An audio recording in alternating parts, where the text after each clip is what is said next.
cool, refreshing drink. Try it with your friends. New world order, make the tide rise high. Come inland and make your house go by. Fools done upset the old man river.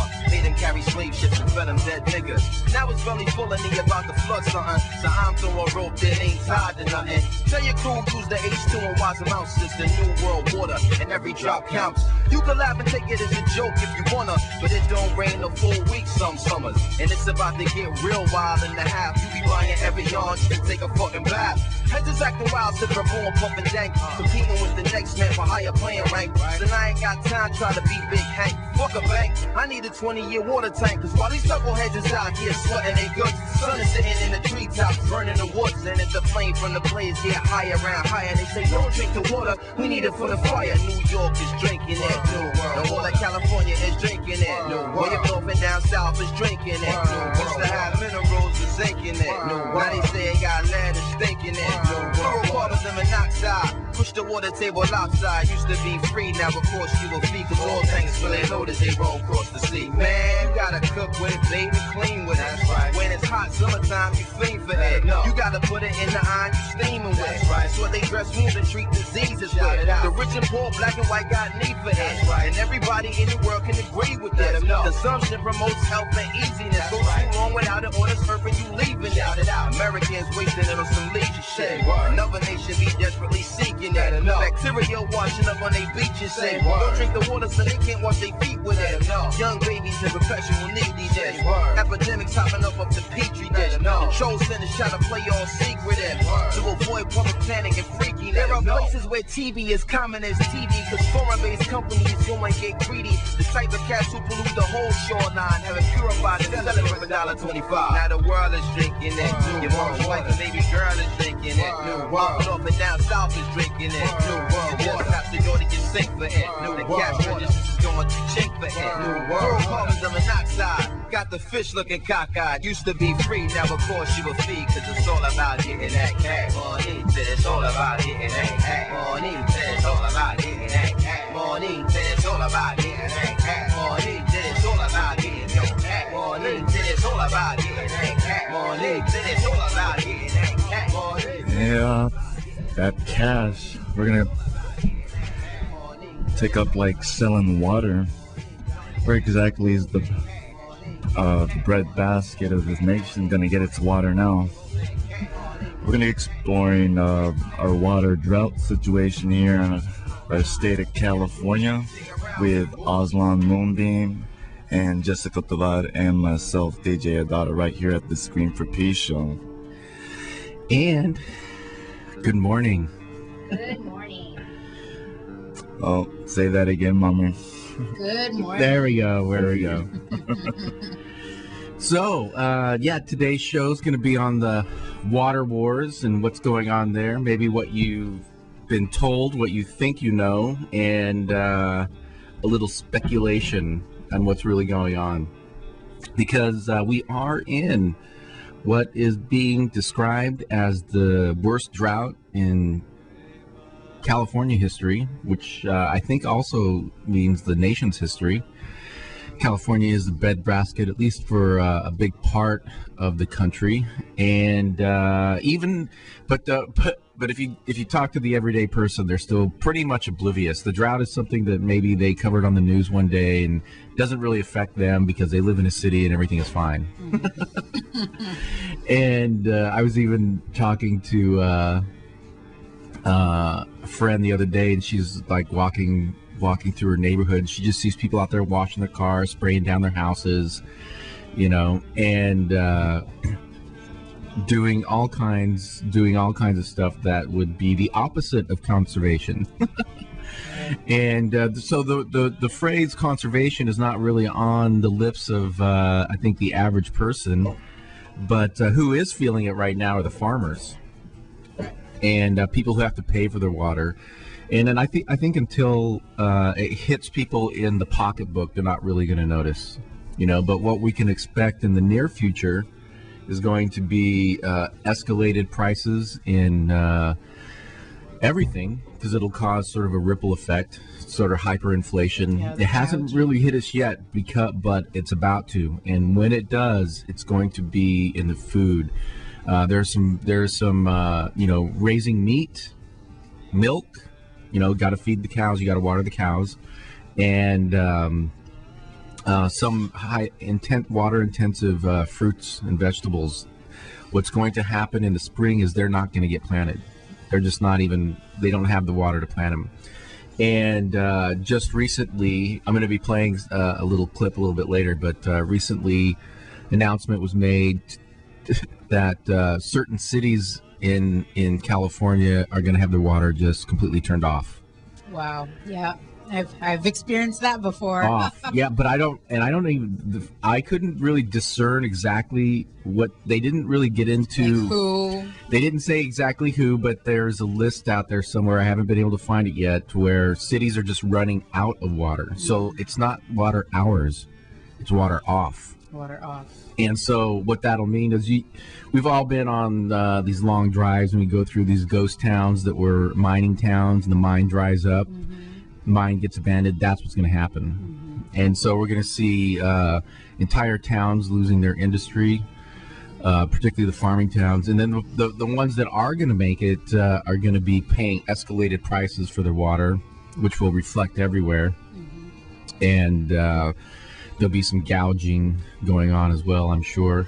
Yeah, and there's also a lot of small towns within California, specifically Central California, who already have been experiencing gouging prices when it comes to potable drinking water, because their water is just so polluted that they can't drink the water from the tap. And this is something that's been ongoing, thanks to industrial farming and fracking. Oil. Yeah, exactly. The oil companies and the hydraulic fracturing.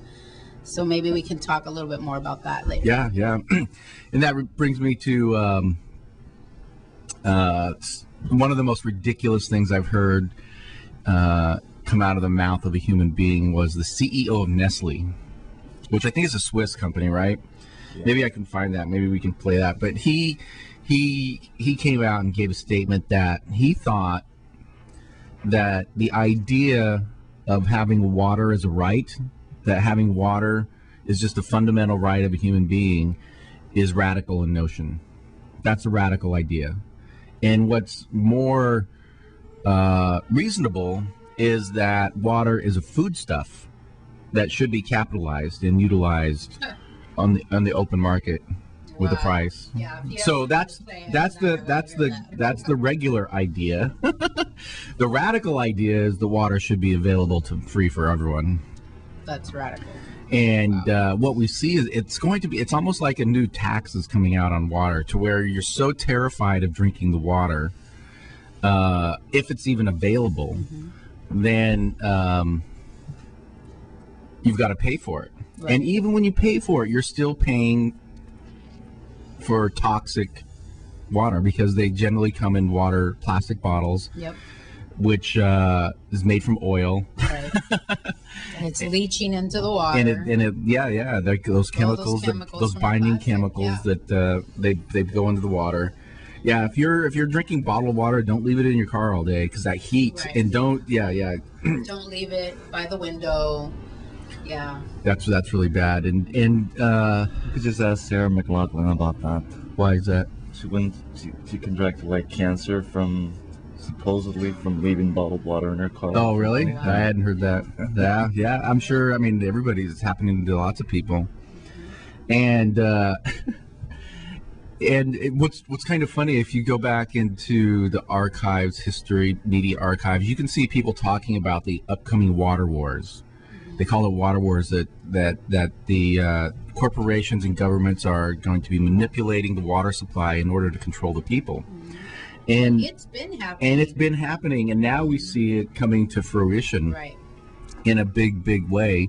But it's something David Icke calls the totalitarian tiptoe, and it's not any one big thing all at once. It's lots of little things put together where they seemingly don't connect, right? And so you have to really be able to take a step back and discern reality from propaganda, and be able to connect the dots, because there's not really somebody out there. If you watch the news, if you watch the Communist News Network, otherwise known as CNN, stuff like that, they're not going to tell you the big picture. You know, they're going to give you little snippets here and there. You know, but something we had a show a couple weeks ago about the what was going on in West Virginia. And it's still going on. You don't see it on the news. Of course, you know, they did this big blurb, 4 or 5 days of stuff, but the situation has actually gotten much worse there. They're finding formaldehyde in the water. They found out that the chemical has been seeping into the water there for years. Actually, one of the whistleblowers from the mining industry stepped forward and say, "Oh, well, this happened in the river, but you know, we've been dumping these chemicals for years around there." Great, right? and so they declared the water safe in West Virginia, and then directly afterwards, oh well, it's kind of safe. You know, if you're a little kid or if you're a pregnant woman, you probably shouldn't drink it. and then a couple of days later, after that warning came out, it was, oh, we found another chemical we weren't testing for. There was actually more chemicals than we thought was in it. So it was never, ever safe.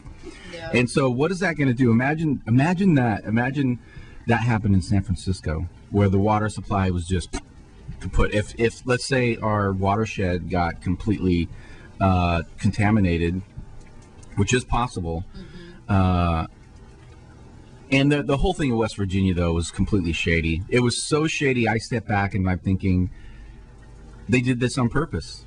It's a giant land grab. You know, anybody that can afford to leave that area is moving. If they can afford, most of the people, it's a poor mining community. A lot of the rural areas are. They're not going to be able to leave. And so they're going to have to shift a lot of their income to what? Bottled water. Yep. You know, they're not going to trust the water for bathing. They're going to be spending for those who have the money, they're going to be spending thousands and thousands of dollars on their own water filtration systems for their homes. Bottled water is going to go up. You know, the people who are going to benefit in this are, you know, Coca-Cola and Nestle. Yeah, it's a lot of money to be made. Absolutely, absolutely. And also, what's same with the cancer industry. There's a lot of money to be made. Oh yeah. And you know what people say? Well, why would somebody do that? Why would somebody do that? Land. The real estate prices in that area are plummeting. You know, they're going down. So bankers, people will be able to come in, buy up cheap land, sit on it for a couple of years until the water problem goes away. Boom. Triple their money, quadruple their money, have it all. But it looked shady from the very beginning to me, because one of the things I did in the Navy, I was in charge of the fuel system. I was in charge of like 400,000 gallons worth of fuel on board a ship, and you had to know the piping systems really well. And you know, they said that 7,500 gallons of this chemical emptied into the Elk River, right? 7,500 gallons. Do you know how big that is? This room would not, if you filled this room all the way up, it wouldn't be 7,500 gallons. You know, so it's a lot of space. It doesn't just disappear without leaving a trace. You know, they should have been able to go on there and say exactly what had happened. Nothing happened. The company, it had existed in its form for 8 days. They had just went through a big merger. One of the companies that they merged with specialized in environmental cleanup. Yeah, big joke. And then they turn around and declare bankruptcy right afterwards. And so who foots the bill for the cleanup? Taxpayers. And then I would not doubt it. I can't confirm this at all, but I wouldn't doubt it if they get awarded, one of their subsidiaries gets awarded a contract to help do the cleanup. You're right, exactly. Yeah, and these companies, they'll file bankruptcy and they're back with a new name and they're in business. Yeah. It's ridiculous. And that's exactly what happened. You know, and so that's got shadiness written all over it. And then you look at what's going on in California. It's like, okay, January, I think they said January for San Francisco was the worst in recorded history, less than a quarter inch of rain for the entire month. And normally it's the wettest month of the year. And Jerry Brown, we're facing the worst drought California has ever seen, Governor Jerry Brown told reporters on January 17th as he proclaimed a state of emergency, invoking powers to redirect water sources and asking Californians to reduce their consumption by 20%. Yeah, this is the cover story in the San Francisco Bay Guardian is on this, and I think most people will look at it and flip to the back and just skip it and not even they just don't care. You know, they're not gonna do anything different until they're forced to. Right. I hear people talking. I listen to the other shows on the station. I listen to people in the street, stuff like that, and this is not what people are talking about. People are talking about the next party, the latest restaurant, the Stupor Bowl. The Stupor Bowl. and until it hits home in a heavy way, they're just not going to do it. One day very soon they're going to wake up and they're going to be like, wow, our food bill is tripling. What's going on? You know, we can't afford to have fun anymore because all of our money is going towards food and water. And I would not doubt it. I mean, like, if I was the governor, what I would do right away to make this hit home is I would invoke water hours. Yeah. I would say, hey, the water is going to be shut off in residential areas from 10 p.m. to 2 p.m. You guys need to fill up your water jars, blah, blah, blah, be ready. Something like that. That's what we did in the 80s in East LA. We had to collect water certain hours of the day, bathe certain hours a day, and it was like cowboy bath. You didn't actually have a shower or a full bath. And who knows what was going on in the suburbs while we were doing that, People were probably watering their lawns. Oh, yeah. Filling up their swimming pools while, we were filling up buckets, in hopes of having. And that's still going to happen. Who's going to be hit worst is going to be the poor areas. Yep. The poor areas. And that is definitely on the horizon. But, you go in, and if you look at worst case scenario, you have to ask, how much of this is manufactured? Right. How much of this is people induced? Kennedy, JFK, gave a speech. I can't remember maybe I could pull it up, but it was one of his famous speeches where he talked about going to the moon, and he also in the same speech mentioned controlling the weather. That was really on the agenda back then. And I have to look at this and say, well, how much of this is actually people induced? You look at the East Coast is getting drenched with snow and polar vortex and all that stuff, while we here are in a drought. And you look at the HAARP technology. Do you know what HAARP is? No. HAARP. What does it stand for again? High Frequency Auroral Research Project. It's basically they have these HAARP facilities all over the country. The main one's in Alaska. It's basically a massive antenna array that has the ability to shoot high frequency, high powered energy up into the atmosphere and heat the atmosphere. Wow. And what they can do with this, it has multiple uses. I've seen it. It is so accurate. It can sculpt clouds. They can actually program a pattern into it, and so they can sculpt. If you ever see like an angel or like the face of Jesus come up in a cloud, it's probably HAARP. It's not God. Oh, you found it on the yeah. Let's go ahead and hear it. How long is it? About 3.5 minutes. Okay, we've got it. I think we've got it. Where he talks about the water. You sure? Mm-hmm. Sure it's the right one? Yeah. Okay, let's go ahead and listen. Hi guys, June 2nd, 2013. Listen to what President Kennedy had to say about what the future holds. And listen to what he says, I don't know, this is only 1 minute and 27 seconds, and it's somewhere at about 40 seconds or 50 seconds when he talks about weather control. The brave cosmonauts of the Soviet Union. The new horizons of outer space must not be riven by the old bitter concepts of imperialism and sovereign claims. The cold reaches of the universe must not become the new arena of an even colder war.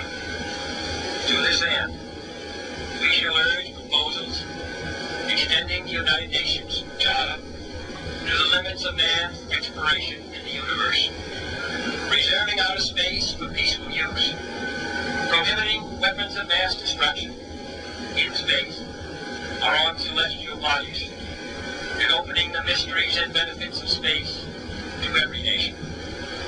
We shall propose further cooperative efforts between all the nations in weather prediction and eventually in weather control. We shall propose finally a global systems of communication satellites linking the whole world in telegraph and telephone and radio and television. The day need not be far away when such a system will televise the proceedings of this body to every corner of the world for the benefit of peace. The benefit of peace, right? Well, no wonder why. Well, there you have it from the mouth of the president. Now, in what year was that? 61. 61. So way back then they were talking about, and if they had said there was going to be, I mean, the people that were, let's say the 25, 30-year-olds that were listening to that, and they said that a worldwide link up of all communication, all satellites, everything connected together, what would they have thought of? They wouldn't have been able to formulate that in their head, because the internet did not exist. The average public did not. I mean, like, they didn't even have color TV yet. Right. But the people at the top knew what was coming, and technology is way more advanced than the general public is aware of. I mean, everything, all technology goes to the government first. That's why they have this thing called a patent system. Everything goes there first. The military looks at everything, and if they can't use it, that's when it goes out to the public.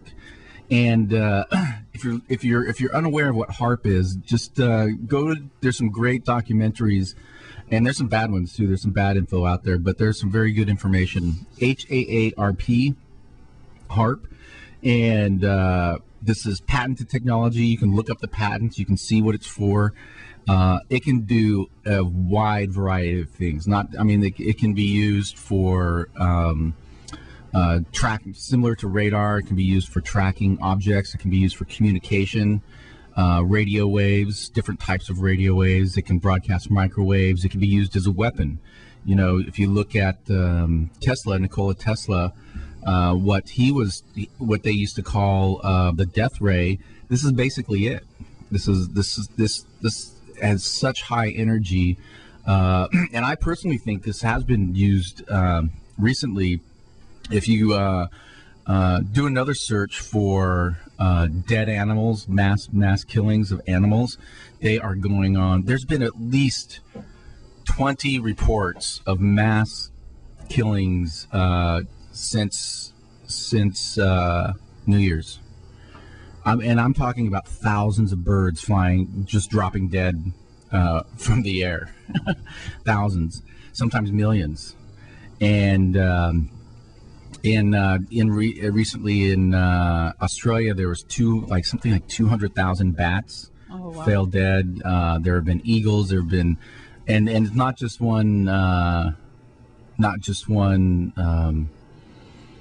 breed either. There have been multiple, and not all official reports. I just see somebody posting on Facebook or something. Oh, I was walking down the street and there's a whole bunch of dead birds, and upon inspection they weren't shot, they weren't mutilated, there was no apparent. And so to me it's like they got hit by some kind of energy burst. And what this does at the pragmatic level, how this could be used in now, I don't know that this is what it is, and I think the phrase weather control is a little much. I think of it more as weather influence. They take something that's already there and then sort of manipulate that. But let's say there's a storm coming in. What could happen is the HAARP could be used and directed towards a particular area, and that area all of a sudden has a high pressure. There's a high pressure there, and so like water, air flows through the path of least resistance, and it can redirect these storms into a particular area, while simultaneously, so like here we see all of these storms going in, and if you look at the weather patterns, they're just missing California. They're coming down from the north and they're headed east, and they're just missing California, right? And if there was a high frequency pressure system being created above California, this is exactly what it would look like. And what has been happening, actually is happening, today's the 3rd, right? Yesterday we got hit by a pretty big CME, coronal mass ejection from the sun. And what that does, there's been a number of them.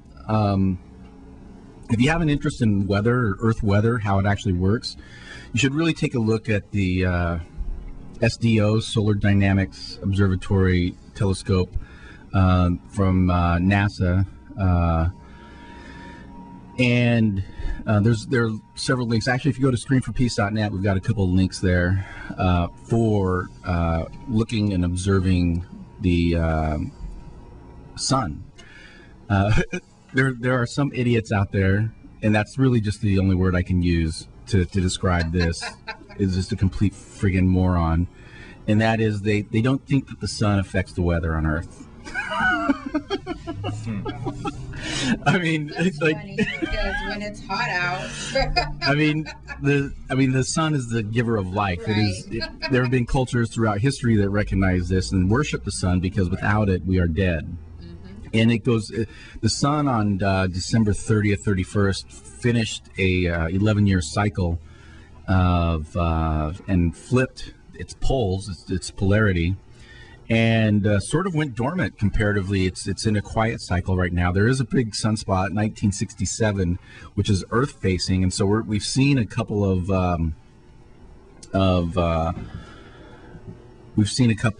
bursts come towards us. And what those do is they create you've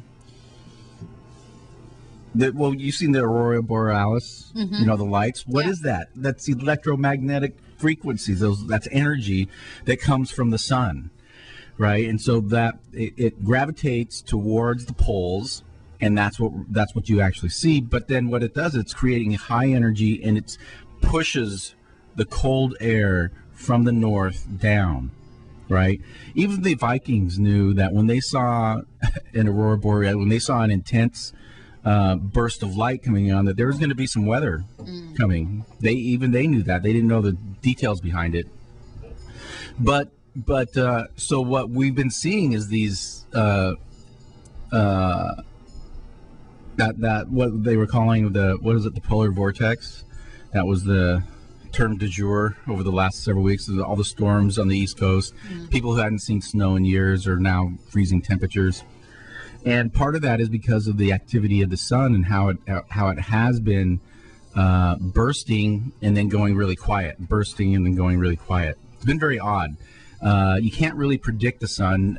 Still today, I think the prevailing concept of the sun is kind of like based on some of the similar concepts of the Earth is flat and and the sun rotates around us. You know, there's the Thunderbolts project is a great project to be acquainted with if you're interested in this, and their concept of the electric universe. And there are still many mysteries about the sun and how it interrelates with the rest of the solar system, but it definitely affects our weather.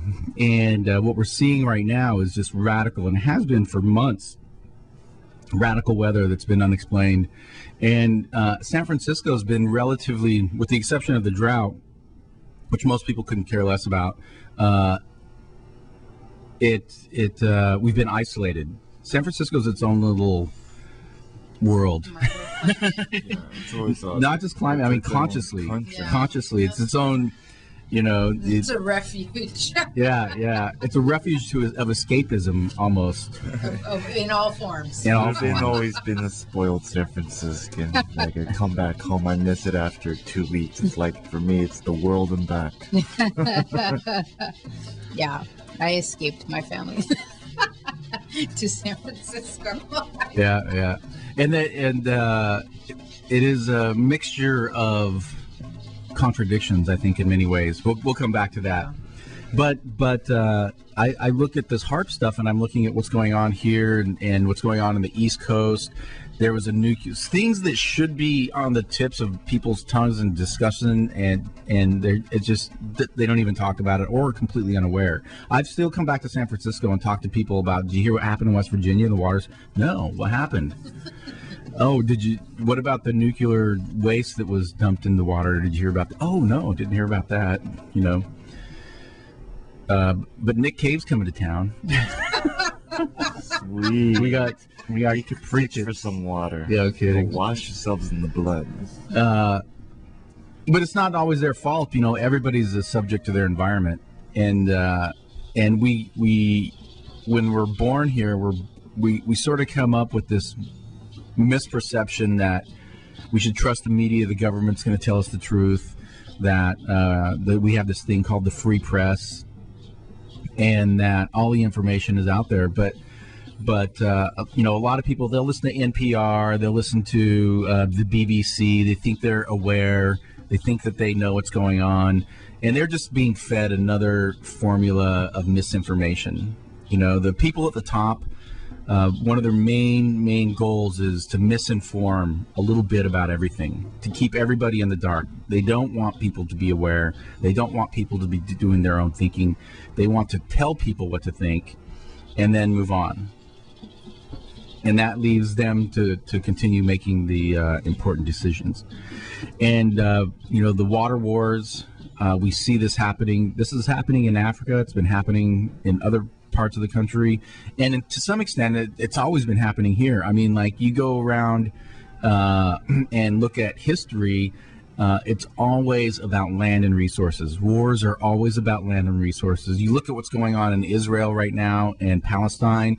They are going in and stealing the land with the best water. They're cutting off water from the Palestinians, and it's happening in the United States as well. Yeah. I was just in Idaho, and friggin' you got Walt Disney.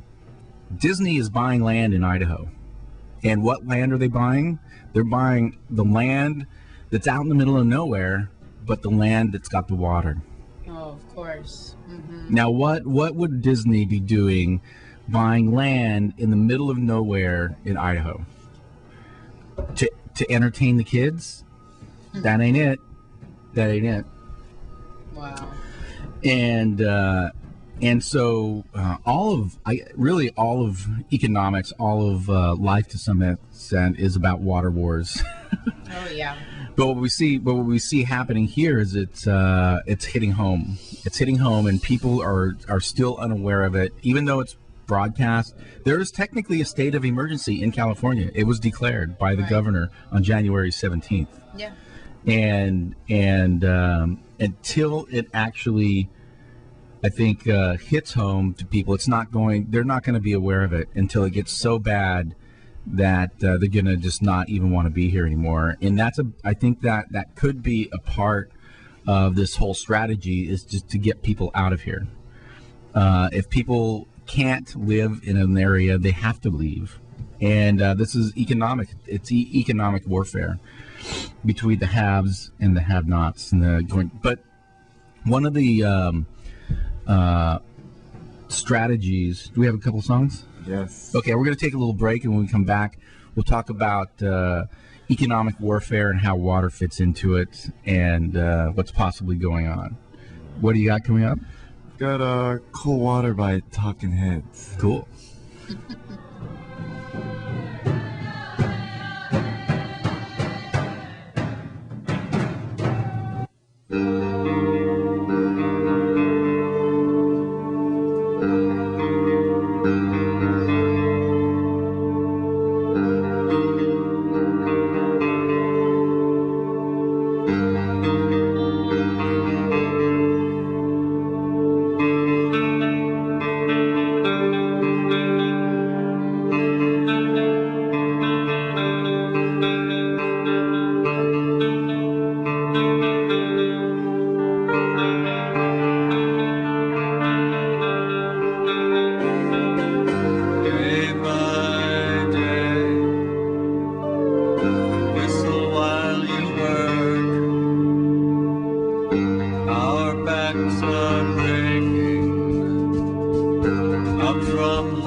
They can sit at the table too, the same blood as you and me.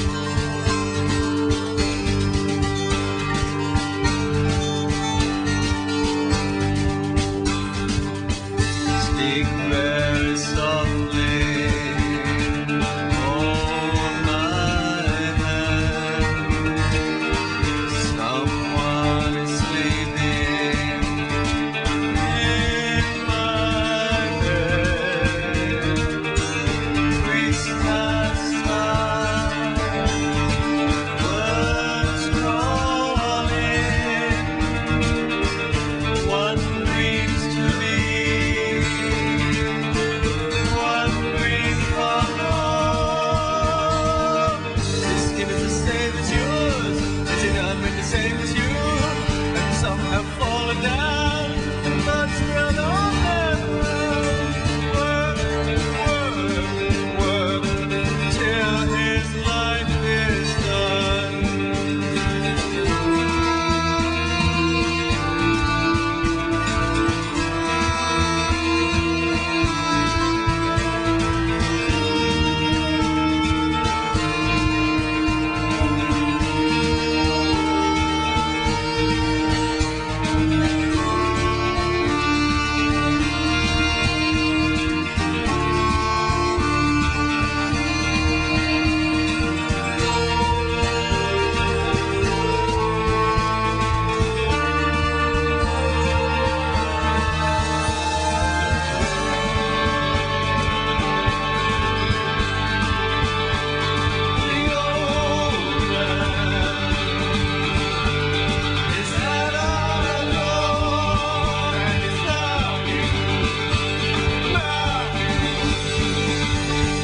As his neighbors weep, each day repeats, are we nothing in yours?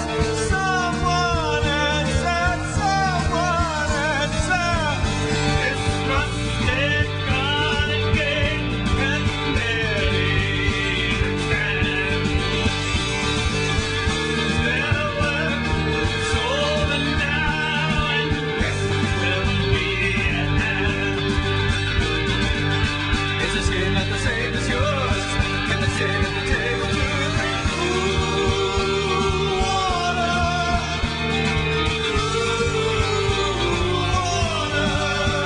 And his lungs are filled with rain, and the water's rushing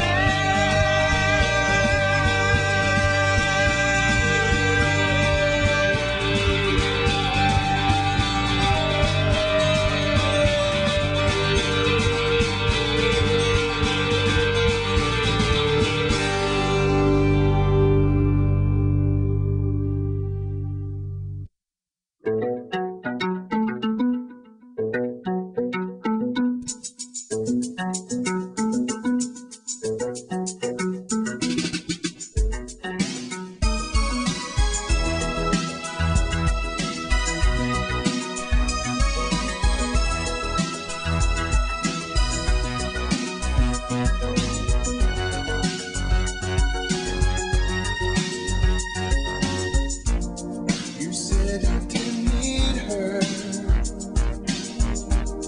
You told her goodbye.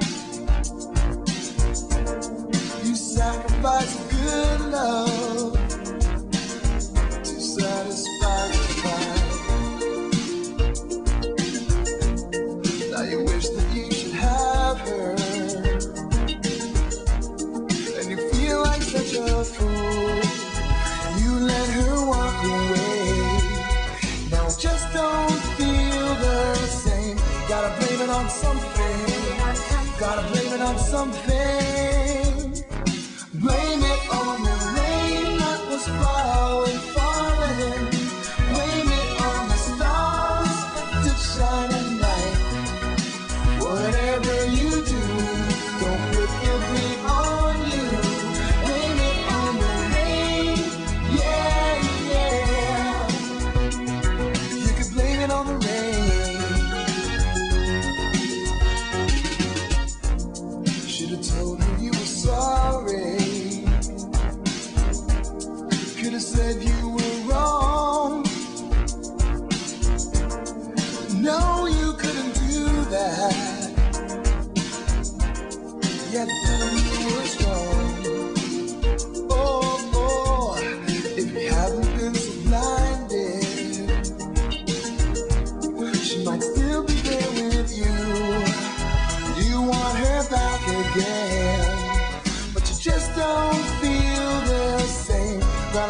on something. Gotta blame it on something. Blame it on the rain that was falling, falling. Blame it on the stars that did shine at night. Whatever you do, don't put the blame on you. Blame it on the rain, yeah, yeah. Come on and blame it on the rain, 'cause the rain don't mind, and the rain don't care. You got to blame it on something. Blame it on the rain that was falling, falling. Blame it on the stars that shine at night. Whatever you do, don't put the blame on you. Blame it on the rain, yeah, yeah. You can blame it on the rain. Blame it on the rain, yeah, yeah. Blame it on the rain, yeah, yeah. Blame it on the rain, blame it on the rain, blame it on the rain, blame it on the rain, blame it on the rain. Blame it on the rain for like leaving us. You got the Muslims doing their rain prayers and Native Americans doing their rain dances all over the state. What's the Christian community doing these days? They're buying stock in Nestle and Coca-Cola.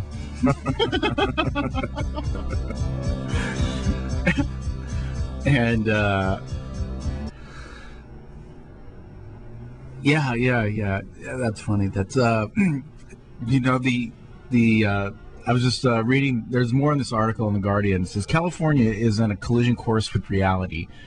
Whether or not it's this drought that wakes us up, at some point we'll awaken to the fact that a growing population can't survive on a dwindling water resource without a major shift in how we operate. California does not live within its means. And I'd like to go back to the Georgia Guidestones. Those are these big, giant stones that were placed in a sort of in a similar arrangement as Stonehenge. And on there, it is one of the points. It's like the points of humanity that we can look at for our future. Somebody spent millions of dollars to have these things made, and they're like in 7 different languages. It's printed, and it says one of the points on there is like reduce the world's population to like 500 million. And how are they going to do that? Are they going to go around and just do one big war and kill everybody? No, it's going to be population control. It's the same thing that people have been doing for thousands of years, and it's controlling the masses, you know, because to them we're little more than cattle. And how we think of cattle and cats and dogs, they think of us. And one of the ways they do this is through economics. If you're poor, if you're struggling, you're much less inclined to procreate, to reproduce. And there are always exceptions to that. You know, there's poor people with lots of kids, but on a large scale, that's it's a form of population control. And so we even see this, you know, with these manufactured economic depressions. You know, if you're so destitute, if you don't even know, I would say the majority, literally, I would say more than 50% of Californians, if not people in the entire country, are 3 to 4 paychecks away from living on the street or from losing wherever. If they couldn't, okay, let's just say it takes 6 months to evict somebody. If they just lost all their income and had no income and there was no government assistance, no family or anything, they would have to leave. They would have to go somewhere, live with some family, live with somebody. They would have to uproot themselves and go somewhere else. Most people live in that reality. And when you're in that place, when you're always worried about whether you're going to have a job, whether you're going to live, you really can't settle down. You're never going to be completely comfortable or happy. And this is a form of population control. If we turn the clock back to Nazi Germany and saw the atrocities that came out of that, How did that happen? Where was America? You know, people always say never again, never again. Bullshit. It's happening now. Just as bad things that are just as bad that were happening then are happening now, but people are so distracted with their football, with their pop culture bullshit, that they just don't care until it affects them. And one of the ways they were able to pull that off, because if you go back and look at the hidden history and not believe what they told you in school, don't believe the History Channel. You know, you are not educated if you watch the History Channel. You are misled. One of the ways they were able to pull off, because the eugenics, that's what we're talking about here, is eugenics, started in America. There was at least a dozen states that had active eugenics programs, and it was basically cattle breeding for people. And they forced abortions, sterilization, stuff like that. And economics is a part of it, keeping them poor. But the way they were able to really come to power and pull things up, what was going on? Hitler took power in 1933. Not just Hitler, it was the party, the Nazi Party. They took power in 1933. What was going on in America? Great Depression. People were they were standing in line for food. Do you think they were really worried about what was going on in Germany? That was no accident. You know, when things get really bad here. So it's a combination of two things. There's a part of the population where things are so fucking fantastic, they just don't want to rock the boat. They don't want to start trouble because they might lose what they already have. And then there's the other part of the population. This is why we see this dwindling middle class. You know, you see the other population that's struggling so much, they don't have time to be aware because they're worried, you know, just about putting food on the table and keeping a roof over their head. Living paycheck to paycheck. Living paycheck to paycheck. Yeah. Paycheck to paycheck, absolutely. And that's the bulk of the population. And this is I mean, if you had an educated, affluent populace, they're going to step back and say, wait a minute, this is fucked up. This should not be going on. And they will be able to figure out who the bad guys are and do something about it. And they don't want that. It's a you're with us or you're against us mentality. And this is one of the reasons we've seen just a complete decimation of what many people refer to as the middle class in this country. Because if you get to that point where you're affluent and you start caring, I think most people are basically good. You know, they would stand up to injustice, and they wouldn't tolerate oppression, unless, of course, they're the ones being oppressed. And so that's why we've seen, particularly over the last decade or so, a decimation of the middle class, is because there's an assault going on, and it's happening from 360 degrees. And it's not just happening in America. It is a global war. I've been saying this for a long time. World War III began on September 11th, 1991. That was George Bush's Senior New World Order speech. Yeah. You know, and he mentioned 1,000 points of light. Right. You know, and then cooperation with the Russian troops. Yes, and then 10 years later, what happens? Boom, the big one. Mm-hmm. And I would say that's when the covert war began on American citizens, and that would be to actively, it's the 3 Ds. It's deceive, disrupt, and discredit. And they have been they did this stuff during Vietnam. You know, here in the Bay Area, they would send out their goons to infiltrate peaceful organizations that were just, progressive groups of people trying to make the world a better place. And they would go in under deceitful reasons, you know, volunteer. Many of them would rise to leadership positions. And there was even reported in some groups there were more spies than there were members. Because there would be people from the FBI, the CIA, who all the alphabet agencies had people in there, and they wouldn't know each other. They wouldn't even know who the other spies were. But their eventual goal was to not allow them to come together, create conflict within the organizations, take over, and eventually feed into the system rather than disrupt the system. And so they would actually have the opposite effect of what they were trying to achieve. And they're still doing it. They're still doing it today, bigger and better before. And if anybody thinks that this Snowden revelations is an accident, you're sadly mistaken. Remember, I mean, like, Snowden just got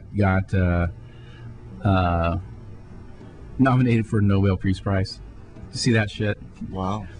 Drivel. Remember, this is the same group of people that gave Obama I was gonna say, the Peace Prize. So the fact that, I've been saying this since day one. I don't think, it's probably going to take 20 or 30 years until the government documents are declassified. He's a shill. It's bullshit. What they're doing is they're conditioning the American public to be aware of the surveillance system and to simply accept it. That's what's happening. It's on everybody's tongue. It's on everybody.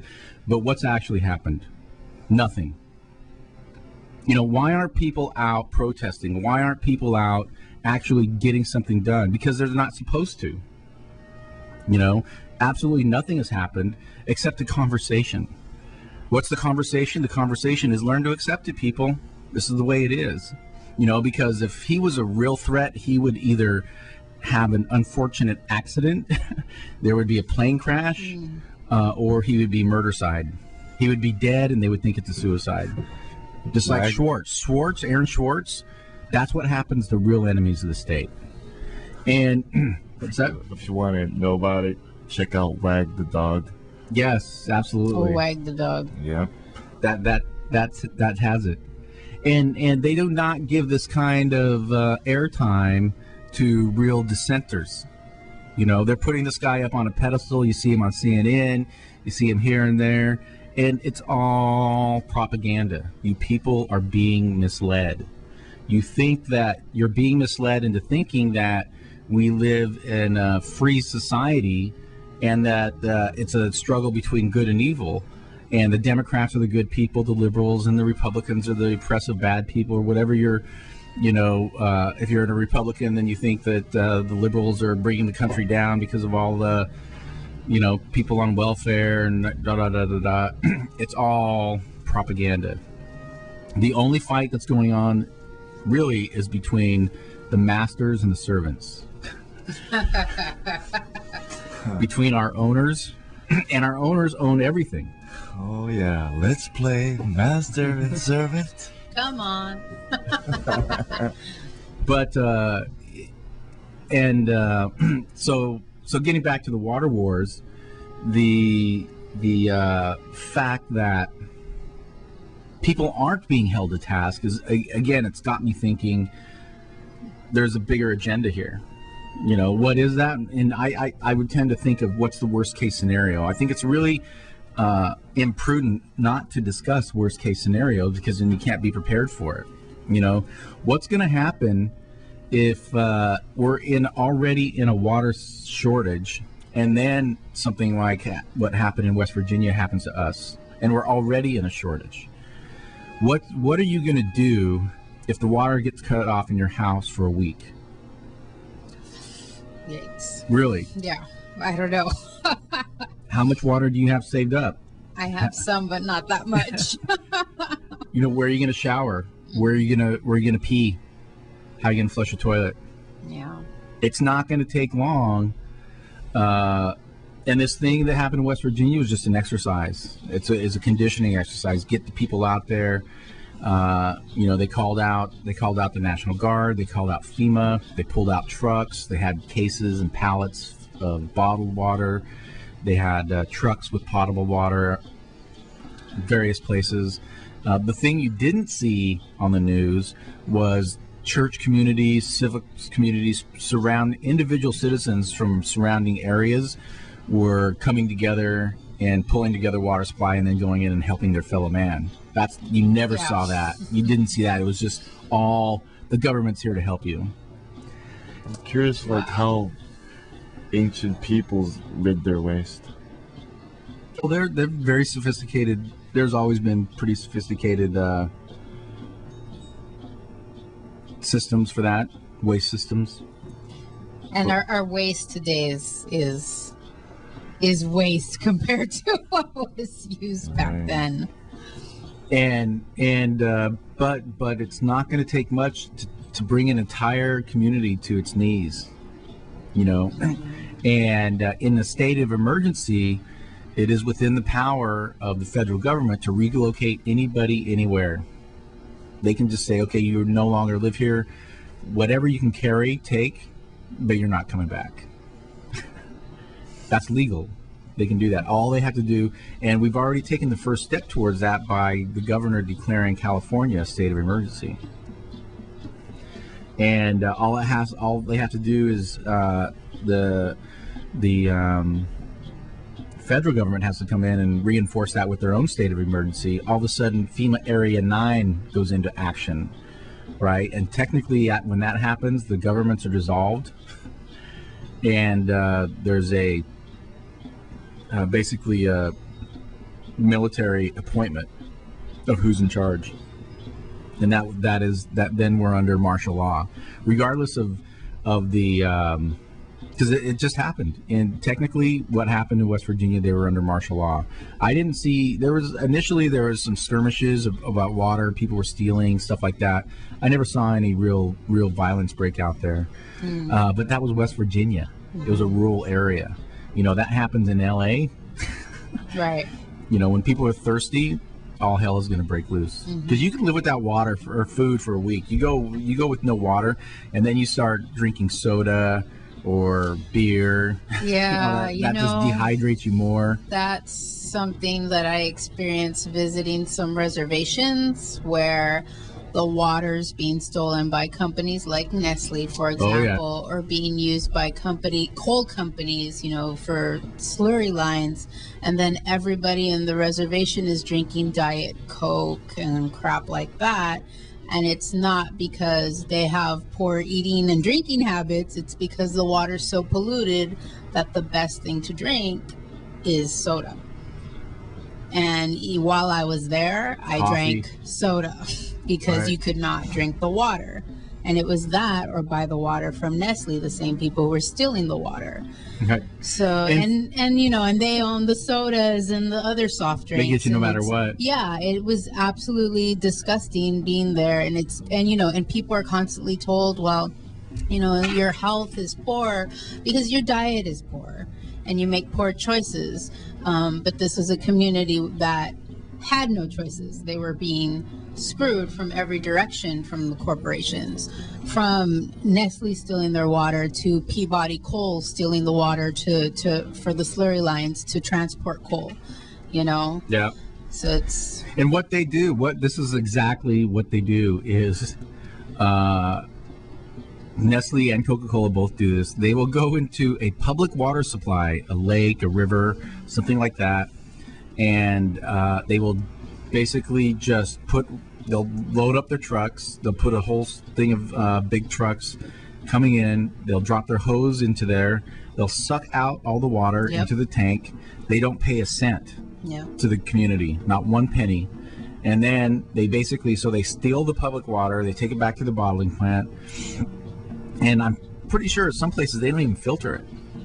They just take it right from there, throw it in a bottle, and then sell it back to the public. That's clean water. That's clean water, yeah. So they're basically selling you tap water, you know? Yeah. And and that's because that water is just unregulated. Like, who's regulating? Yeah, and they're not even required to. I mean, the only requirements that they have is self-testing, and so whatever test they do themselves is fine. And that's the problem with our system is these corporations get to self-test, right? Exactly. And we know what that means. Self-test is no test. And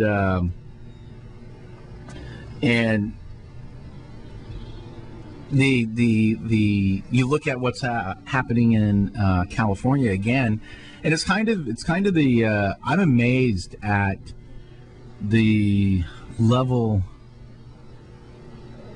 the lack of importance people place on water, because you just get, water's everywhere, but I mean, it's so gradual. I remember growing up, and I don't want this to date me, but I grew up in a small town in Idaho, and when they came out with bottled water, first it was P.e.a.c.e. sparkling water. It's like, oh well, foo-foo water. I like it, tastes good. But then they came out with regular bottled water. We're like, who would ever pay for water? That's stupid. Why? Because it's easy to have a portable bottle. We had things like canteens and stuff, right? And water was in abundance. There were drinking fountains everywhere. When was the last time you saw a drinking fountain? I mean, you got to go to a public school, and even they're gone there. They took those out and they replaced them with soda machines. Yeah.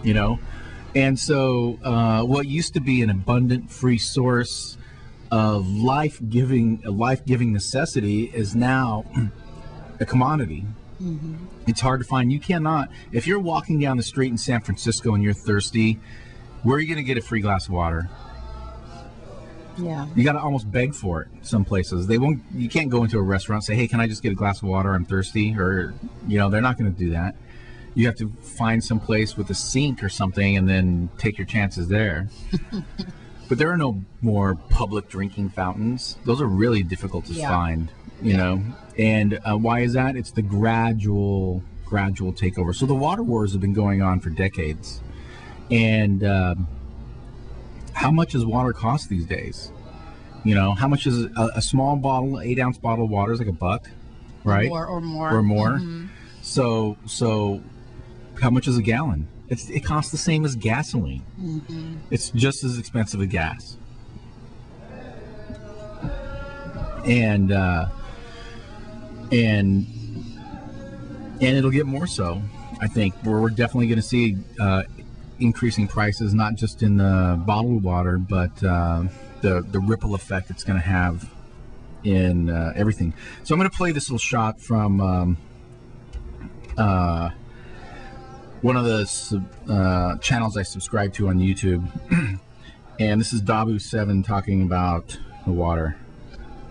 This is Dabu7, February 2nd, 2014.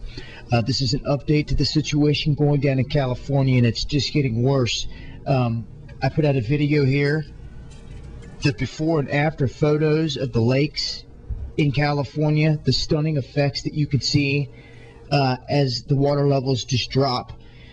Well, now, for the first time in 54 years, California and its officials have come out and cut off the water. I know, as crazy as it sounds, it's real deal.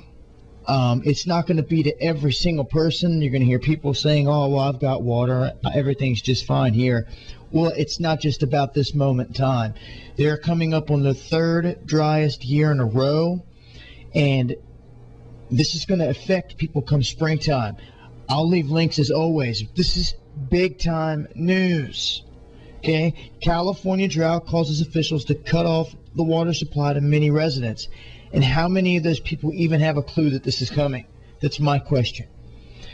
This really is an unprecedented move, because beginning this spring, the state reservoir will effectively be closed for business. I hope you people out there in Cali can hear me.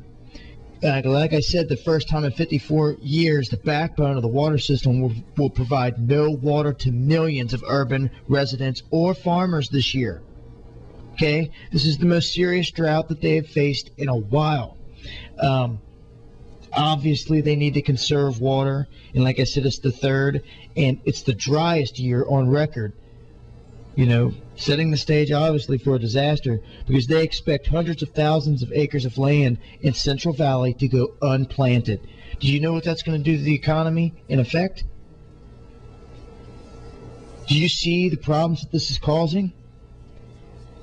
The announcement does not mean that communities will have no water this summer. Okay, but it does mean that every region is largely on its own now and will rely on whatever stored water that you've got in your local reservoir, pumped from underground wells, recycled water, and conservation to satisfy demand.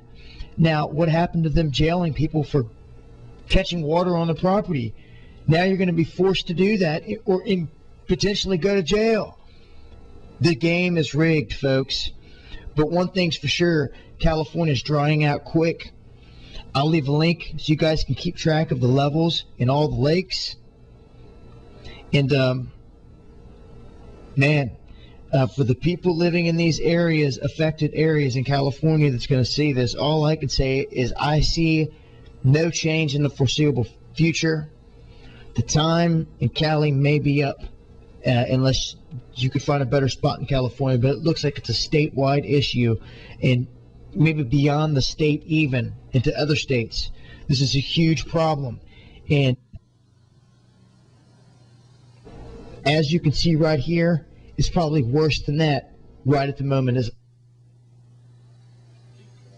I'm speaking. I'll leave links as always.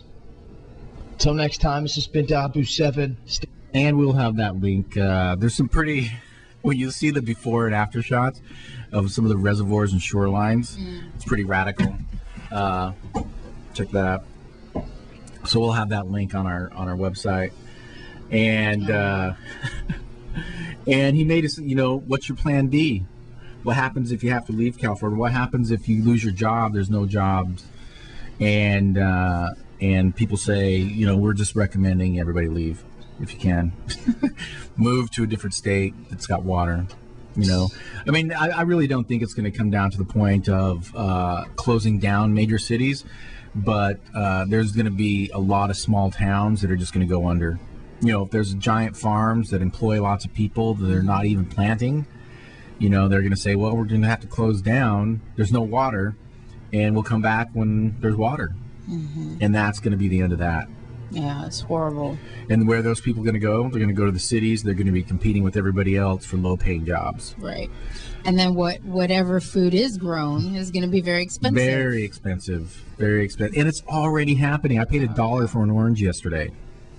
This orange right here was $1. Wow.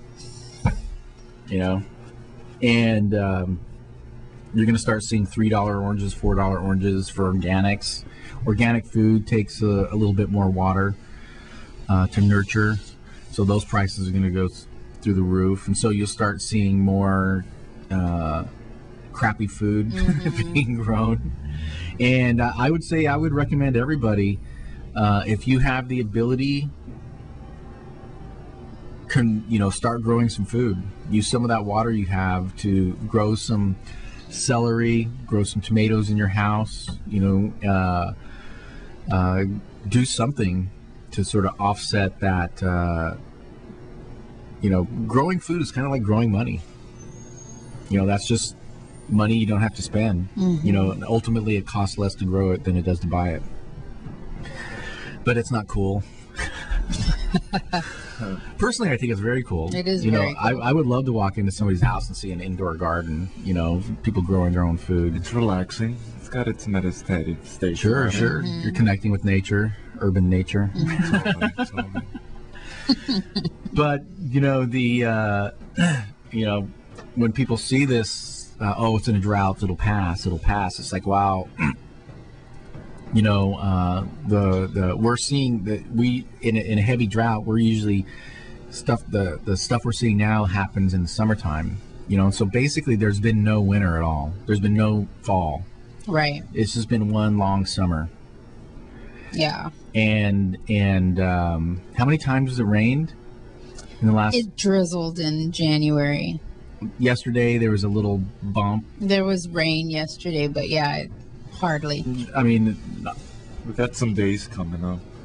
Yeah, it was supposed to be some Thursday, but even one day here, one day there, that's not going to do anything. Yeah, that's not really enough.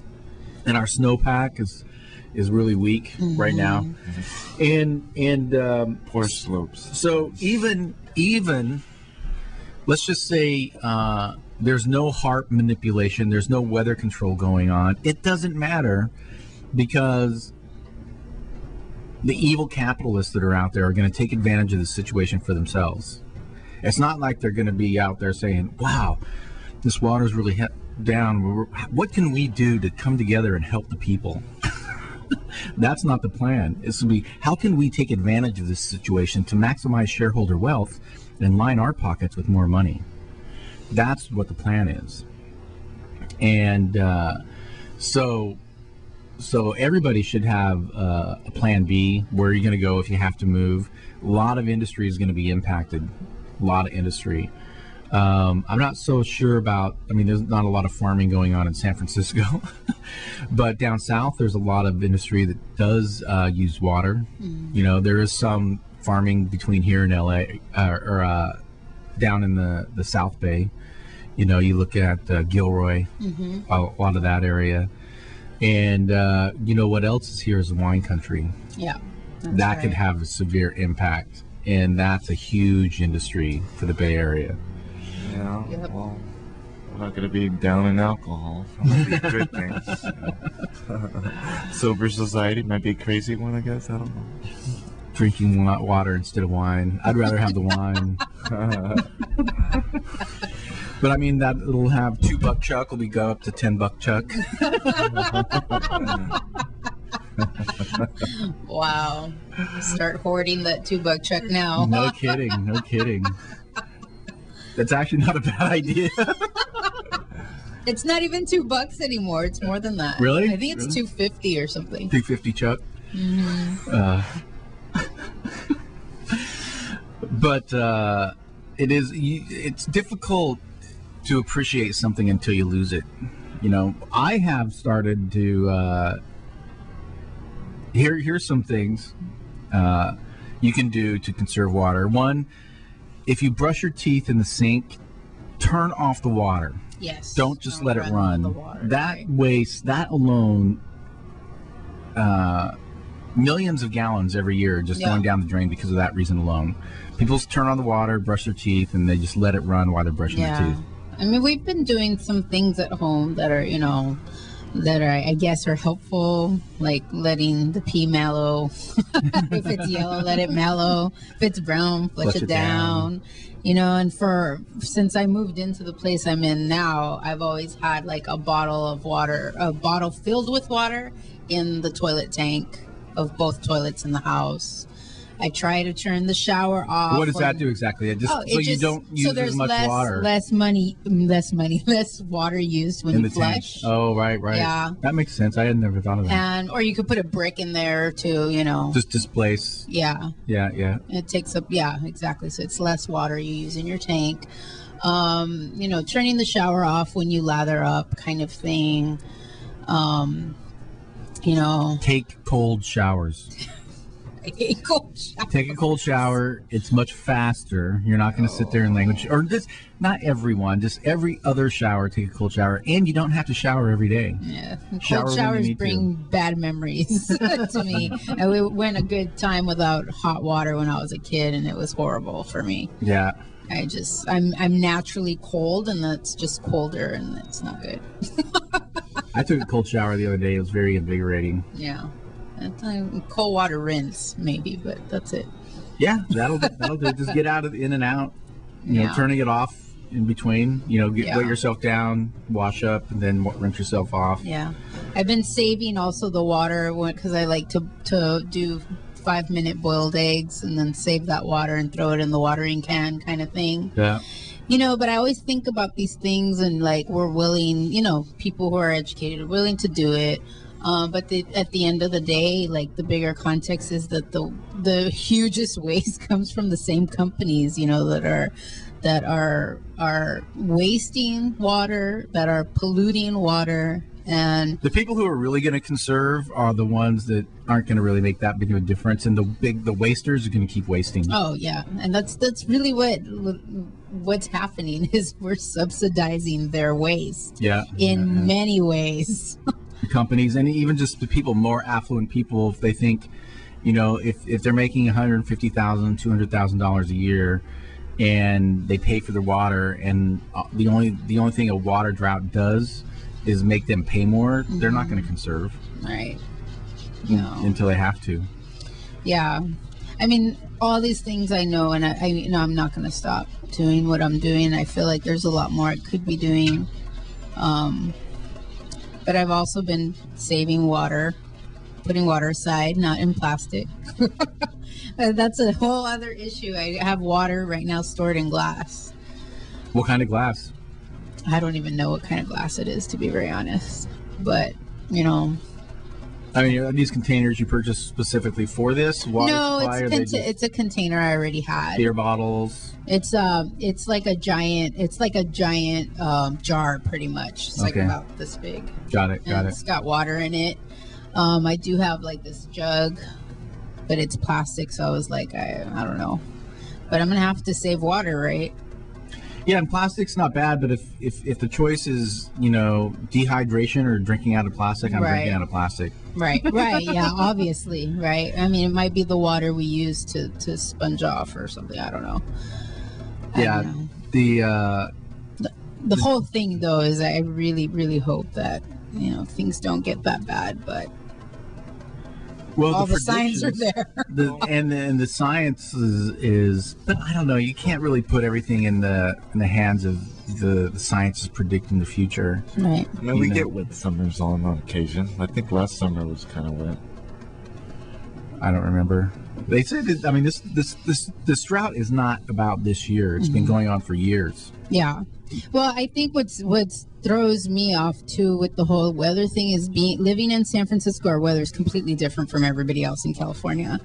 So while we may have rain here, other places are not. Right. At all. That's true. Yeah, we have that little microclimate thing going on. But we've also had less rain than I've known. I mean, I've only been here 12 years, and it's been pretty dry in comparison to other years. Yeah. I remember it raining really hard around this time through March, and even some rains in July. Yeah. That were pretty hardy. I remember when I last moved here, I think it was 98, 99. It rained like 17 days in a row. I mean, wow. It was like every day. It was really, really wet. And then we bitch about that too. Yeah. The rains aren't always like that. You know, this is weird how to...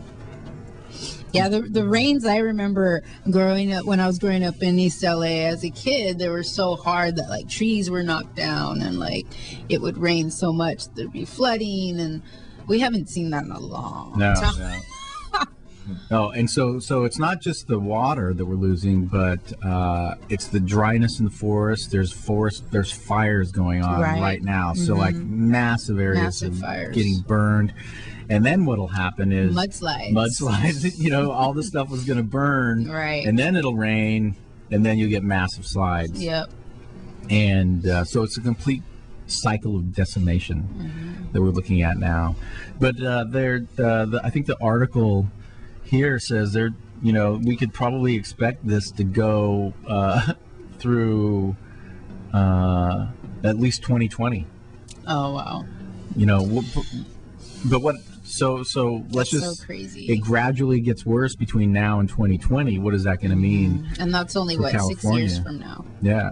Less than 6 years. But I mean, that's a long time when you're thinking about, you know, food prices, and it's not just California. The food, you know, California provides food to a lot of the country. A lot of exports. Half of the nation's food citrus comes from California. Half. No, really? Half. Yeah. Wow. But I mean, that's our biggest industry, is agriculture. And so when that tanks, it causes a ripple effect. It causes a ripple effect in the economy. We're going to see hyperinflation, shortage of water, and it's not. And you know, what are people going to do? And then you throw an emergency or two on top of that. You know, a big earthquake. And the people, the forces that are at the top of the food chain, again, they're not sitting there saying, how are we going to help the people? They're going to be like, how do we placate them and take advantage of this for ourselves? Because they want us poor. They want everybody. They don't want to see an affluent, educated populace. They want to see a desperate, because if you're desperate, what do? If you're desperate and your family's in the same situation, what does everybody do? They turn to the government. What are you going to do to help us? Oh, we have these camps you can go to and work for your food. There'll be government farm camps out there where they give you your 2 liters of water per day. Yeah, we already know that the government doesn't come through when there's a crisis for people. They'll take advantage of it, which it's definitely going to happen. And so what we will see, I can almost guarantee you this, is going to be a massive redistribution of water rights. You know, there are people in other states north of us, Oregon, Seattle, or Washington, Idaho. They are already talking about California going in and taking their water, or some kind of redistribution of water rights. People buying it, but you're going to see stuff like corporations who own water rights to stuff just selling the water to the state, and then you're going to see it in our water bills. Yep. Yeah, and I mentioned earlier too about these small communities throughout California, like unincorporated towns. Can you hear me well? There you go. Yeah. Okay. I was just mentioning about these small towns in Central California. You know, I was reading about some small towns in Kern County, such as Arvin, who people have not had access to potable water forever. And you know, because the water there is so polluted with nitrates from the farming industry and arsenic that, you know, issues came up about these special filtrations having to be purchased for the elementary schools to have water for the children to drink out of the fountain, and filtration systems in the kitchens of the schools. And you have these people paying for gouge prices for water that they can't drink so that they can bathe and do whatever it is that they do. But in order to drink water, they have to, on top of that, purchase bottled water. Wow. And so there are communities within California, poor communities of color, immigrant communities, that have been experiencing this. And if you look at what's happening to them, you can see that, you know, in our future, coming down the pipe, if you will. So, you know, and I don't know if you've seen the movie Aaron Brockovich, but that's what that was about, where PG&E polluted the water with hexavalent chromium or something like that. Yeah. And people were sick because they were swimming in this water, bathing in it and drinking it. Horrible cases of cancer and whatnot. Leukemia. Yeah, and leukemia. So, and this is something that's a huge problem in Central California. So it still is too, by the way. Yeah. I mean, that case went through, but there's still massive poisoning. Right. And it's what it is that companies, okay, maybe they do get caught, right? And maybe they do get reprimanded and they pay money, but they continue business as usual. Sure. They don't change their ways. That requires a systemic change in order to, you know, not allow them at all. When you hear agencies talk about air or water pollution, they'll talk about, well, you know, what we found in the water and the air is acceptable levels of nitrates or acceptable levels of arsenic. Yeah. We shouldn't be allowing any companies to dump this stuff in our water supply. And what they do, and then when they do find these levels, they're like, well, what we'll do is we'll raise the safe levels. Yeah, exactly. We'll just raise. That's what's happening. The allowable safe. That's what happened with the radiation here in California. They're like, oh wow, we exceeded the safe radiation levels. Let's just, instead of telling the people about the radiation, we'll just raise the levels. Yeah. So we're going to cut to a couple more songs about water, and we'll come back. We're going to talk a little bit about plastic snow.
Dried Up by Phanogram, and before that was Rain by Rosetta Stone.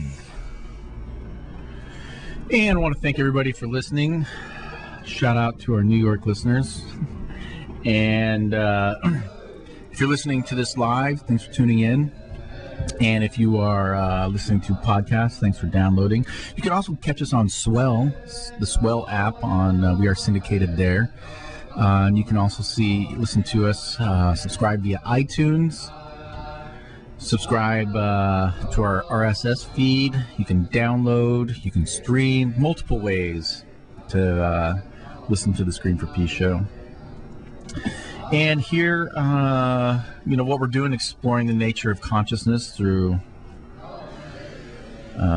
collective events, I guess you can call them, and exploring. Every week we have a great selection of music that is topical in nature, music about the topic of the day, and that's one of the ways consciousness manifests itself is through art, various forms of art. What is art, by the way? I believe art is the physical manifestation of anything or object that emanates from the creative spirit. And so the clothes that you wear, pretty much anything that's people made is a form of art.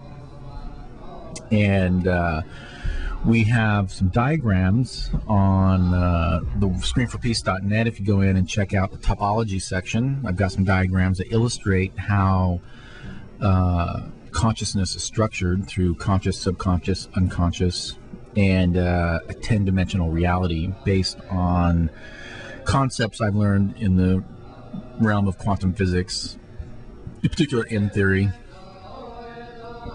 and other elements. A little time thrown in there. With relativity.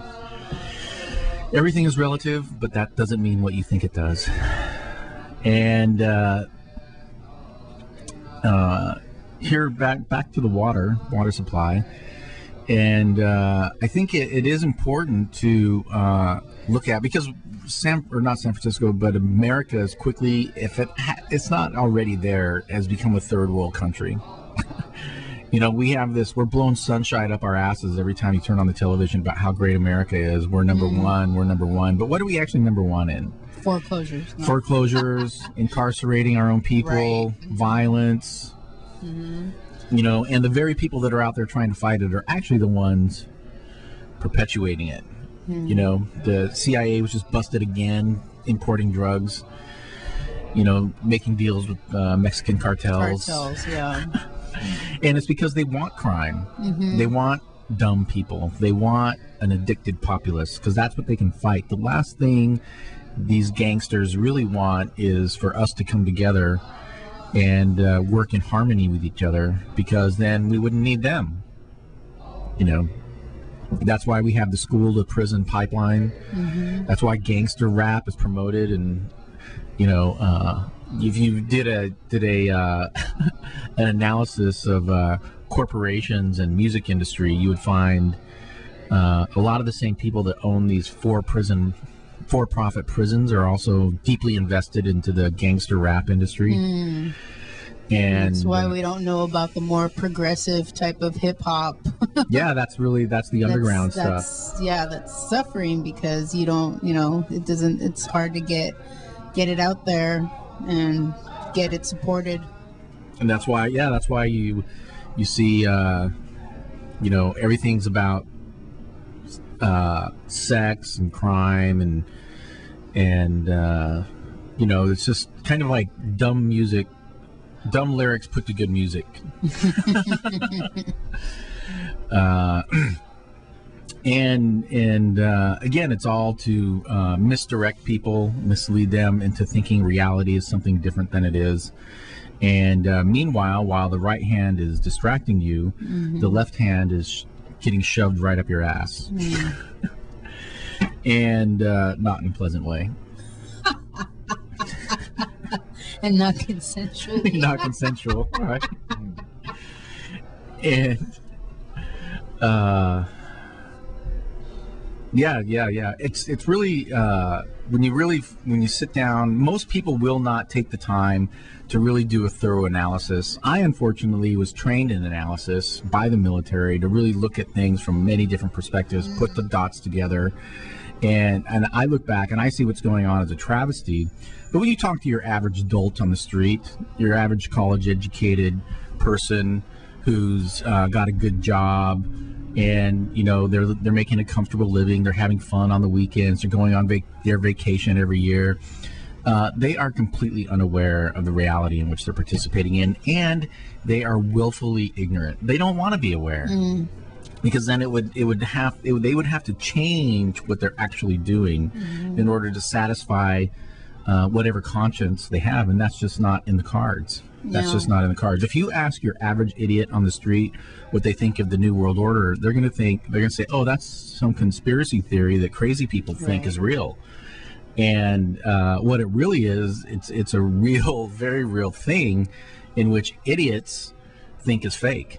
And anybody that's even aware and has followed, you can look at politics videos. The Bushes use that term many times, and Hitler used the term. It's printed on your friggin' $1 bill. It's on your money. It's so real. Everybody's carrying it around in their pocket, and the joke's on them. Because they watch TV, they watch sitcoms, they watch cop dramas. Most people know more about the Hollywood scene and who's dating who than they do about their own political infrastructure. Super Bowl had a red carpet. It's like they're making the Grammys out of it. Oh, really? Yeah. With who was on the red carpet? I have no idea. No idea. Well, I mean, it was like stars, or was it like football players? Oh, there were some stars. I mean, Bill Murray and Jamie Foxx. Okay. There was star-studded concert. The tailgate concert, I guess. And the big sponsor was Pepsi, who uses always. They use human fetus embryos as part of their tasting. Oh, I heard about that. Yeah. So you people just keep on drinking. Does a body good, or is that circle of life? Oh man. Yeah. I saw some stuff on that, and but they had the full body searches going into that, and there was some big explosion afterwards at Hell's Kitchen. Where people were... Love that show. Huh? Hell's Kitchen. No, it's a place. Oh, I thought you're talking about the show. A neighborhood in New York. It's a neighborhood. The manholes exploded from the streets and rocked a bunch of buildings. Nobody got hurt, but there's a huge explosion. And but that's just another way of the elite raping the American consciousness and people wanting to be raped. It's like, yes, steal from me. I mean, the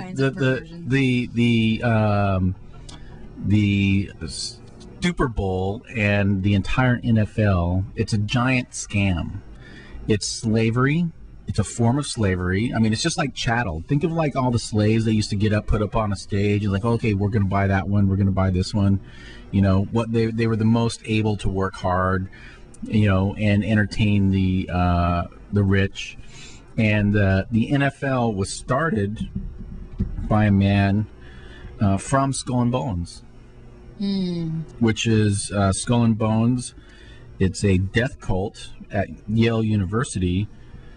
Who it's not a fraternity, but they have an aura of secrecy in what they do. But it's not unlike other death cults around the world, where it's basically a group that gets together to oppress the masses, and they are willing to basically kill to make this happen, and kill in the sense of war, poison, destruction, misleading, and the NFL. We're getting a little off topic of the water here, but it all kind of ties in together, sort of. But what they do, it is technically a nonprofit, and so what they do is they get the taxpayers great. to pony up to build these giant stadiums where the bulk of the money is held by a very select few people, high salaries. The players get their cut. The individual franchises, I believe the individual franchises themselves are not nonprofits, but the NFL structure. But it's $1 billion industry, and they are a nonprofit. So they're basically raping the taxpayers. If it was a for-profit company, they would be paying millions and millions of dollars in taxes, and they would build their own damn stadiums. But what happens? These idiots out there that need some kind of something to grab onto, some piece of glory that they can have in their own lives, reliving their high school days of, throwing a ball. And that it's one of the biggest scams. And this is specifically created to mislead the masses. In ancient Greece, Rome, what they did is when they wanted to go to war, when they wanted to do something that was not in the best interest of the people, what did they do? They threw games. Let them have games, make them happy, appease them with the games, and then they won't notice how we're screwing them in the backside. And Walter Camp was the guy's name that basically began the NFL, and he was a skull and bonesman. And it's basically a religion. Football is a religion. Football, people will die. They have their favorite teams. They will tell you more. This is one of the things I saw in the military that really got me turned off to sports, and that was I would be working with people who would not study for tests. They would not really pay attention to their careers, but they could tell you everything about football, baseball, and basketball. They could tell you who the main leaders were. They could tell you their stats. They could tell you the scores. They could tell you upcoming games. They could tell you past games. But if you said, hey, are you going to be taking the test for your advancement? Or, hey, how's your kid doing in school? Be like, I don't know. Yes. I'm too busy thinking about sports. Right. And you're with the wife and they never know about sports. Never? No, that's not always. Sorry. No, it's not true. And people will fight. They will fight to the death. They will hate your guts if you don't like their team, or if you talk to them. Yeah, people take it to very ridiculous level. To just, oh my God. And I'm telling you, if you want to see brainwashing mind control at its best, talk to a sports fan. I mean, where does the word fan come? Fanatic. Fanatic, right. Fanatic. They are fanatical about it. At their own demise. These are the same people that are complaining that the government's oppressive, that they're not making enough money, blah, blah, blah, blah, blah. And then they spend all their fucking time on sports. When was the last time you read a book? When was the last time? Why would I do that? What a, but it's all tied into the same thing. If people are so wrapped up in sports, they're not going to pay attention to what's going on in the world around them, because that gives you the illusion that everything is fine, everything is good. In the entire sporting industry, it's totally tied. Just like you have this pipeline into prison, you have a pipeline in the military. And sports is one of the pipelines to go right into the military. You have small teams of people working together to achieve an objective, just like the military. Yeah. It's that same mentality. And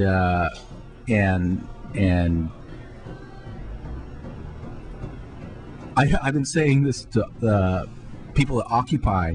Don't protest at the banks. They don't care. The banks don't care.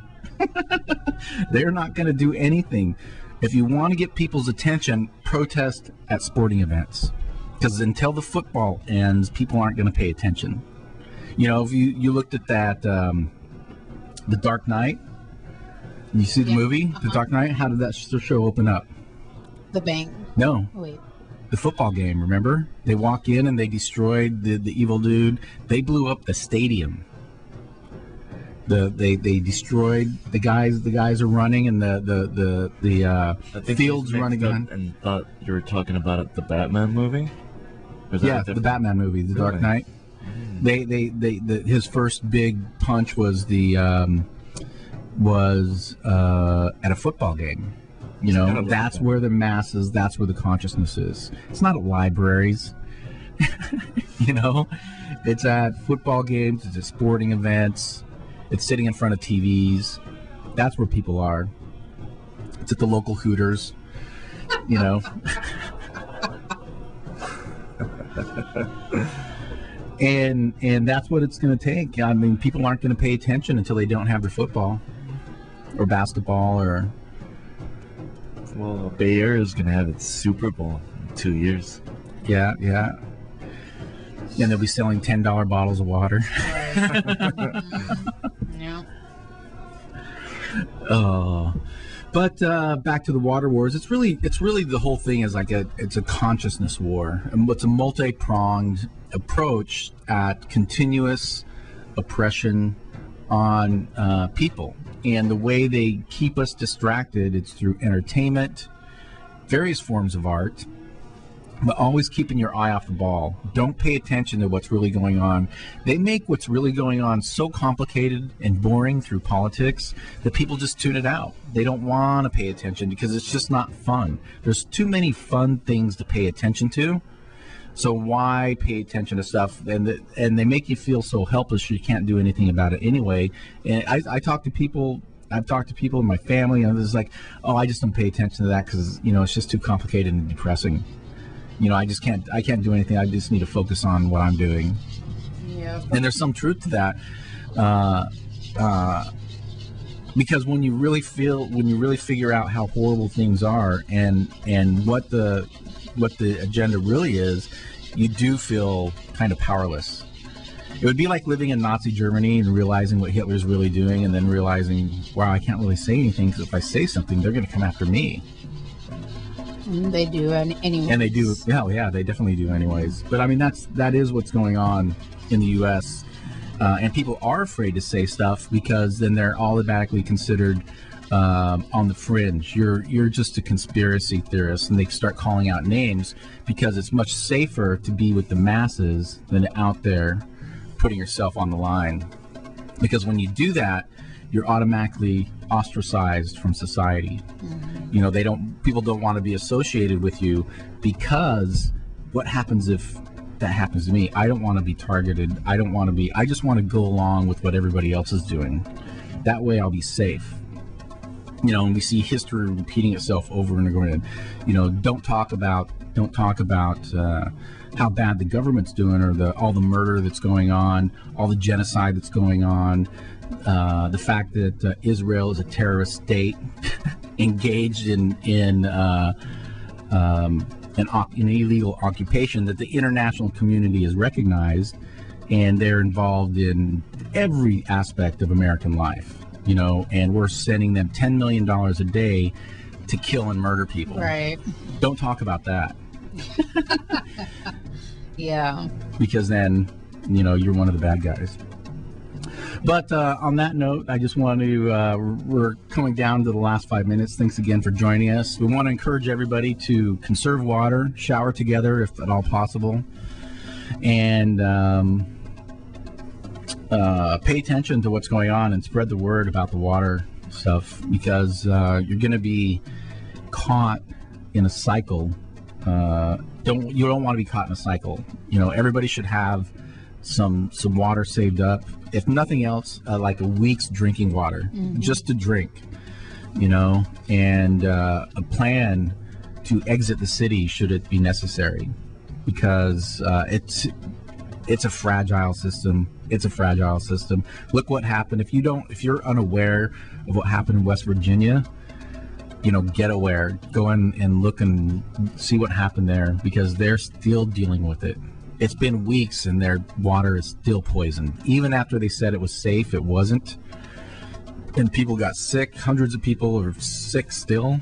And that's no telling how many people are going to die an early death because of this. And the same thing could happen anytime, anywhere. The scary part is, right here on the Screen for Peace show, we predicted this was going to happen. We didn't know exactly what, but I did say this. It's going to have something to do with the water. I thought it was going to be electricity. I thought the electricity was going to go out, and there would be no way to pump the water. But it was focused on the water. I said the water is going to be the issue, because if you control the water, you control the people. Boom. And I said it's going to happen in January because it's in FEMA Area 3. They were ramping up for it, and guess what? That's exactly what happened. Coincidence? There's no such thing. No such thing as coincidence. And so we see that slowly happening in California. I think you're for the most part, unless there's a major emergency, you're going to be pretty safe in the cities as far as access goes. But if you're out in the rural areas and you're stuck, man, you could be really hurt. You could be really hurt from that. But we're going to close off with a song. What do we got here? Where's the Rain? Where's the Rain? And we'll see you next week right here. Until then, peace out.